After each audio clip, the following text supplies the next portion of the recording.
Hi car fans! Kamusta na kayo? This is Ref Bangsil in the driver's seat. Biyahin na naman tayo with the latest automotive updates here and abroad, only on Philkotse.com. But first, hit like and subscribe, click the bell icon so you can be ahead with the latest automotive videos from Philkotse.com. Good news guys, because according to LTO Chief Assistant Secretary Edgar Galvante, licenses and registration that expired within the ECQ period will be given a 60-day grace period from the time na na-lift siya, which is May 15. Wala rin muna penalties na i-collect for late registration and renewals. And if your plate number ends in 3 or 4, with 1 to 6 as the middle or second to the last number, valid yan until June 30 this year, but charged with a weekly late fee. And if your license plate ends in 5 or 6, it can be renewed until August 31 without penalty, and plates ending in 7 or 8 can be renewed until October 30 without penalty. While those ending in 9 and 0 can be renewed until December 29 without penalty. And physical distancing will be observed in all LTO offices for all transactions, but medical frontliners will be prioritized for the remainder of 2020. Would this include offering 0% and deferred payment schemes? Also kasi yan sa US guys, where customers can just secure a car loan and just pay the principal amount for the entire term. And imagine guys, wala silang tubo. Ang laking tipid doon, di ba? With leftover cash for mods and other accessories. But to be eligible for a zero-interest car loan, dapat magandang credit record natin at walang delayed payments or any defaults. You also need to make a bigger down payment. And if a zero-interest loan gains traction in the Philippines, most probably guys, mag-a-apply lang to sa mga top variants of the latest models. And on to the latest car news, leaked images of the Kia Picanto Facelift have surfaced online, care of the Korean car blog.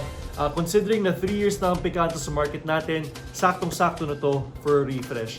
LED tail lamps and new alloy wheels. The revised front bumper in particular seems to be similar to the one on the current Sportage crossover. 2 engine choices are currently offered for the Picanto, 1 liter and 1.2 liter gasoline power plant. However, no word yet that the facelifted Picanto gets a performance upgrade. Kia's sister company Hyundai is taking its Santa Cruz unibody pickup concept to production with spy photos taken back in February. The new Santa Cruz will be built in Alabama, USA, exclusively for the American market and is expected to launch around next year. However, the guy ultimately responsible for Kia and Hyundai's designs, Luke Donker-Volk, has unfortunately resigned as Hyundai Motor Group and Executive Vice President and Chief Design Officer.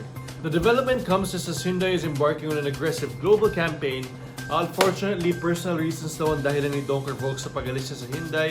So unfortunately, we won't be seeing much of him anymore. And moving on, my limited edition ng Toyota Supra for the 2021 model year in its home market of Japan. The Supra is now offered in Horizon Blue, with Toyota taking orders as early as April 28. Aside from the new color, the Horizon Blue Supra RZ also sports 19-inch forged aluminum wheels and Alcantara seats with black leather accents, blue stitching. But the upgrade isn't just skin deep, as the Supra also sports a 14% power bump with a twin-turbo engine now generating 382 horsepower and 499 Nm of torque. The new Supra can now reach 100 km per hour from a standstill in just 4.1 seconds compared to the 4.3 on the previous model.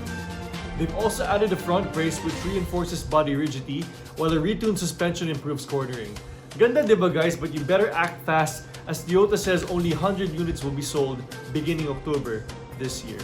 The company reports that it has sold 15 million hybrid cars worldwide since the Prius was introduced in 1997. That's 120 million tons of carbon dioxide saved compared to gasoline cars. It took 16 years for Toyota hybrids to achieve 5 million units in sales, but Toyota managed to sell 10 million more by 2017. And Europe is the leading market for Toyota hybrids, accounting for 2.8 million units, or 1/5 of the worldwide sales. Australia has also sold more than 100,000 hybrid Toyotas as of 11 months ago, with the RAV4 hybrid being the top-selling vehicle in its class, at mahaba ang waiting list nito at 3 to 6 months. And meanwhile, the Camry hybrid lords it over the US market with over 26,000 units sold, and reports say that the next generation Land Cruiser could also boast of hydrogen power in only 2 years. And Toyota plans to launch 40 electric vehicles over the next 5 years, including at least 10 zero-emission vehicles. At mukhang kukulangin naman tayo sa SUV at pickup, with Nissan Thailand extending the temporary production suspension of its Terra and Navara models. And this was in response to the Thai government's call for the safety of the car maker's employees, customers, and surrounding community. And Nissan Thailand's Plant 2 in Samut Prakan will remain closed until May 30 despite the extended closure, and the company is however confident that it will be able to meet domestic demand as production at Plant 1 continues. And that's it guys for a roundup of auto industry news for this week.